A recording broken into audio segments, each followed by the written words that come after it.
सादिया, यार ये कहाँ रख देती है मेरी चीजें उठा के, एक तो समझ में नहीं आता।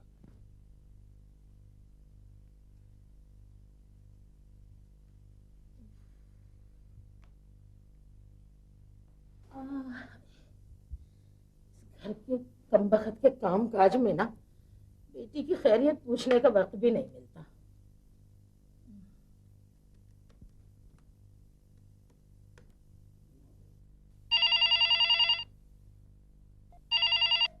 Hello hello. अरे कैसर बेटा, कैसे हो? अरे बेटा, तुम तो कभी इधर का रुख ही नहीं करते। जी, मोहलत ही नहीं मिलती। भाई ऐसे भी कौन से काम है? चलो सादिया और बच्चों को भी भेज दिया करो जरा देर के लिए। तो ठीक है, भेज देता हूँ आपकी बेटी को मैं आपके पास हमेशा के लिए।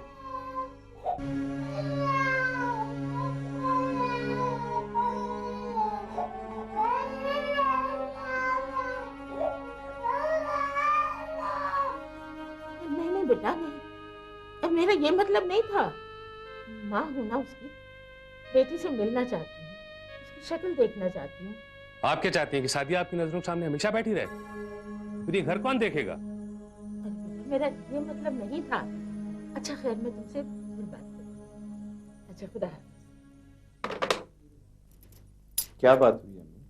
बात करते करते आप परेशान क्यों हो गई थी? कैसर क्या कह रहा था?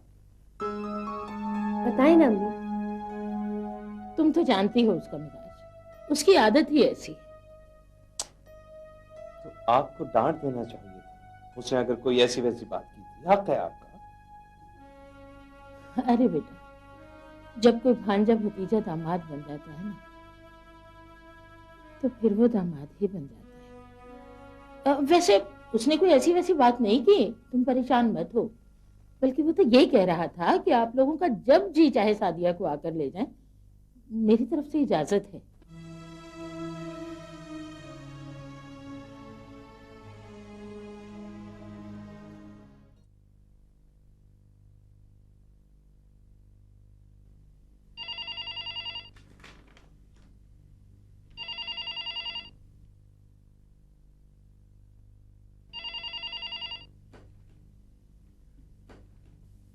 हेलो कैसर, हेलो।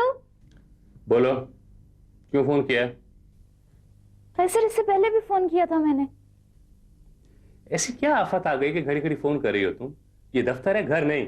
काम करना पड़ता है, तुम्हारी इतना फालतू नहीं हूं मैं। कैसर, बिला वजह फोन नहीं किया मैंने। जानता हूँ, अच्छी तरह जानता हूँ। फौज में लगी रहती हो मेरी, बदनाम करना चाहती हो ऑफिस में बार बार फोन करके मुझे। ऐसी बात नहीं है। फिर क्या बात है? मुन्ना अभी तक स्कूल से नहीं आया है और बहुत देर इंतजार के बाद मैंने अब तुम्हें इत्तला दी है। इतनी देर तो कभी भी नहीं हुई। वो हो जाती है देर कभी कभी। हो सकता है उनकी वैन खराब हो गई हो। लेकिन मुझे तो बहुत परेशानी हो रही है। तुम्हारी परेशानी का इलाज मेरे पास नहीं है, इस वजह से मैं दफ्तर छोड़ के नहीं आ सकता हूँ। तुम खुद जाकर स्कूल देख आओ। और फोन क्यों किया था मुझे? क्यों करती हो बार बार फोन? और अगर मुन्ना इस दौरान घर आ गया तो बाहर खड़े खड़े परेशान हो जाएगा ना। मैं क्या करूं?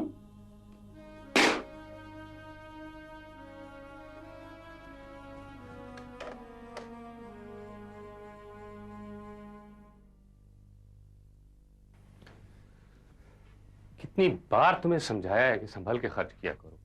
आखिर ये जरा सी बात तुम्हारी समझ में कब आएगी? तुम्हारी लापरवाहियां हद से बढ़ती जा रही हैं। क्या कह रहे हैं आप? मैंने कौन सी लापरवाही की है? तुम में घरदारी के गुण बिल्कुल नहीं है। तुमसे तो शादी करके मैंने मुसीबत मोल ले ली।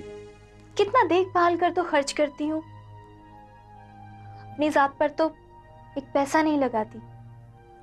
मेरे हाथ में बरकत ही नहीं है। पैसे तो आप अपने हाथ में रखते हैं, मुझे तो सिर्फ रोजाना का खर्च मिलता है। अब मेरे पास कुछ नहीं है, बाकी महीना कैसे गुजारने सोचा है तुमने?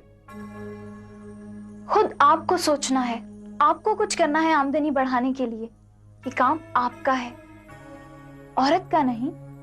ओहो, तो अब घर चलाना सिर्फ मेरी जिम्मेदारी, तुम्हारा कोई काम नहीं? तुम्हें कोई दिलचस्पी नहीं इस घर से, बच्चों से? अब चुप क्यों हो? बोल क्यों नहीं रही? सर, आप समझते क्यों नहीं है? मैं कई बार अम्मी से पैसे ले चुकी हूँ। तो उन्होंने कौन सा एहसान कर दिया? लोग दामाद के लिए क्या कुछ नहीं करते। मैं कितना अहमक था जो इस बुरी तरह फंस गया। मेरी तो किस्मत ही खोटी। जितना नरमी से बात कर रहा हूँ तुम उतना सर पे चढ़ती चली जा रही हो। मेरा इस घर में दिल नहीं लगता।